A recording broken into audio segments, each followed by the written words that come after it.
He died on a Thursday. By Saturday, they were already inside our house. Not to grieve. Not to sit with me in the particular devastated quiet of a home that has lost the person who made it a home. Not to bring food or hold my hand or any of the things that people do when they come to a house where someone has just died. They came with boxes. My husband's name was Michael. We had been married for 11 years. We had built something real, a home, a life, the particular accumulated weight of two.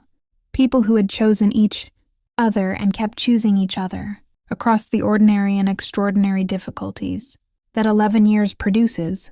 He had been sick for 14 months, the kind of sick that gives you time, which sounds like a gift and is also its own particular cruelty. Time to say things, time to hold on, time to watch someone you love become a smaller and smaller version of themselves while you stand beside them and refuse to look away because looking away would be its own kind of abandonment. I had not looked away, not once. And on Thursday morning, in our bedroom, in the particular quiet of an early hour, Michael had stopped breathing. And I had held his hand for a long time after, not because I did not understand what had happened, because I was not ready to let go of the hand. His mother arrived Friday evening, his brother Saturday morning. By Saturday afternoon, they were moving through our house with boxes. Not asking, moving. I stood in the doorway of our bedroom, like the bedroom where my husband had died 36 hours earlier, and watched his brother carry out the antique lamp that Michael and I had bought together at a market 3 years ago, that Michael had loved, that Michael had specifically, in the 14 months of his illness, mentioned wanting to stay in the family. That was ours, I said. His brother looked at me. It belonged to our grandfather, he said. It goes back to the family. His mother did not look up from the box she was filling.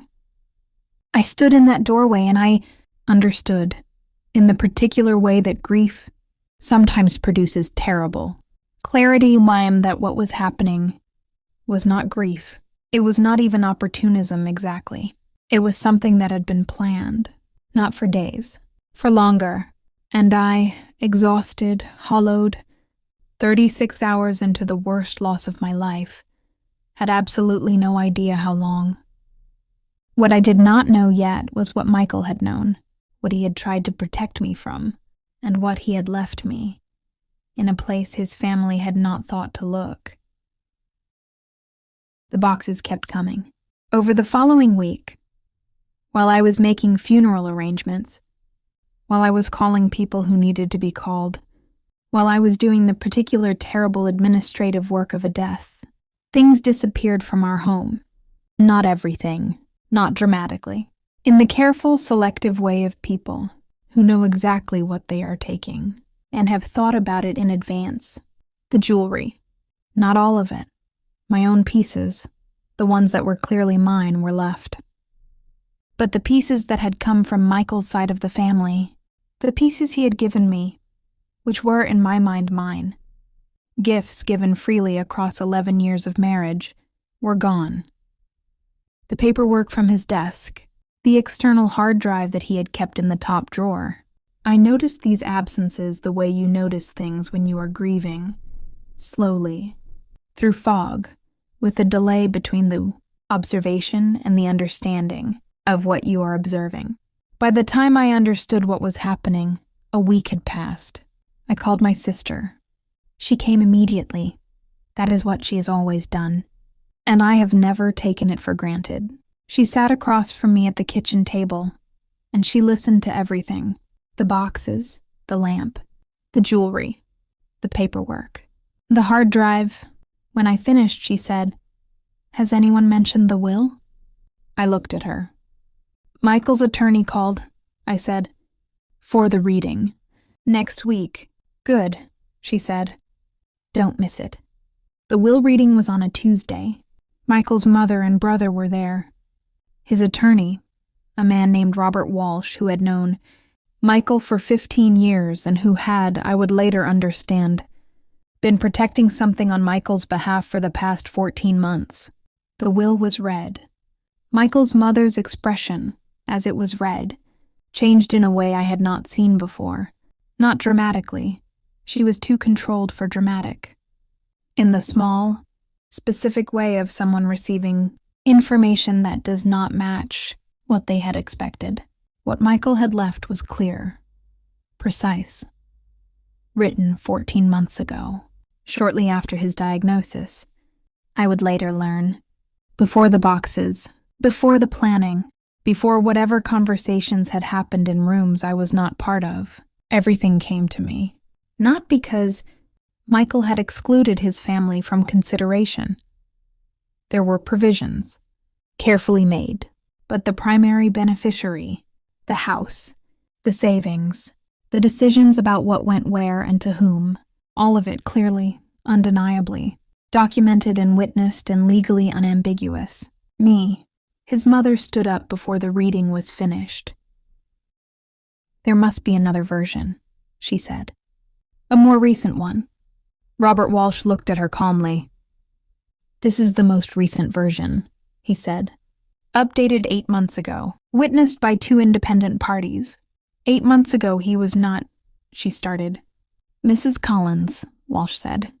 Michael was entirely of sound mind 8 months ago. I spoke with him myself. The documentation is complete. She looked at me. And in that look, in the particular calculation of it, I understood everything I had needed to understand about the boxes and the lamp and the jewelry and the hard drive. She had known about the will. A version of it. An earlier version. Before Michael had updated it 8 months ago.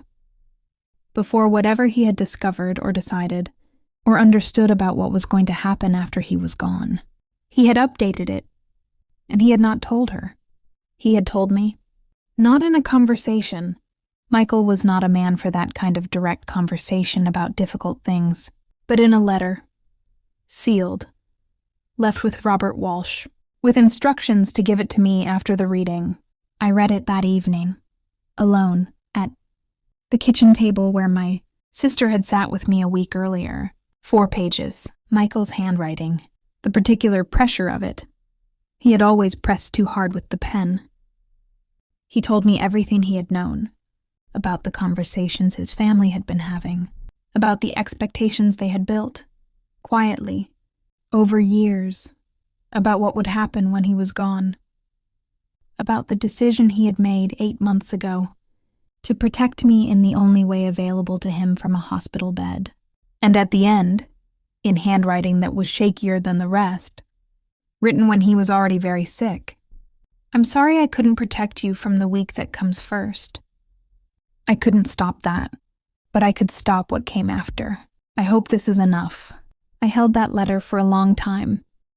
The items that had been taken were addressed through Robert Walsh. Not dramatically, not with confrontation or accusation, or any of the performances that grief sometimes invites. With a letter from Walsh's office, itemizing what had been removed from the property and requesting its return within 30 days. Michael's mother called me after receiving the letter. I answered. She began with the approach I had expected, the suggestion that Michael had not understood what he was doing, that family items belonged with family, that I was being unreasonable in a way that Michael would not have wanted. I let her finish. Then I said, Michael wrote me a letter. He understood exactly what he was doing, and he told me exactly what he knew. A silence. What did he tell you? She said. Everything, I said. He told me everything. The items were returned within 2 weeks. Not all at once, gradually. In the way of people who are hoping that partial compliance will be accepted as full. Robert Walsh was thorough. Everything was returned. The hard drive contained what I had suspected it. Contained financial records that Michael had been protecting. Documents related to family accounts and transactions that, examined by the right person, told a story about certain decisions made over years that Michael had known about and had, quietly and without confrontation, documented. I did not use those documents to cause harm. I want to be clear about that, because this story is not about destruction. Michael had not kept those documents to destroy anyone.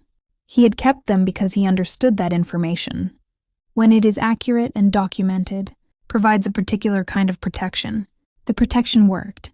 Michael's family understood, once everything was in Walsh's hands, that the situation had been more thoroughly prepared for than they had realized, that the box filling and the lamp taking, and the planning that had happened in rooms I was not part of had been anticipated by someone they had underestimated, by my husband, from a hospital bed, in a letter pressed too hard into the paper. The house is still mine. The life, rebuilt slowly, imperfectly, in the way that lives rebuild after loss, is mine. The lamp is back on the table where Michael and I put it 3 years ago, in the spot we decided together was exactly right. I think about Michael every day, not always with grief, sometimes with the particular complicated love of someone who knew a person completely and was known completely in return, who had been seen, even from a distance, even from a hospital bed, even in the only way that was available. He had seen what was coming, and he had done what he could. Here is what a Thursday morning, and 2 weeks of boxes and a letter with shaky handwriting taught me. The people who love you completely do not stop protecting you when they leave. They prepare, they document, they write letters with shaking hands and leave them with people they trust. And sometimes, the most powerful act of love is not what someone does while they are present. It is what they arrange for you before they go. His family took everything after he passed. They had planned it for longer than I knew. But Michael had planned longer than they did. And the truth, when it finally came out completely.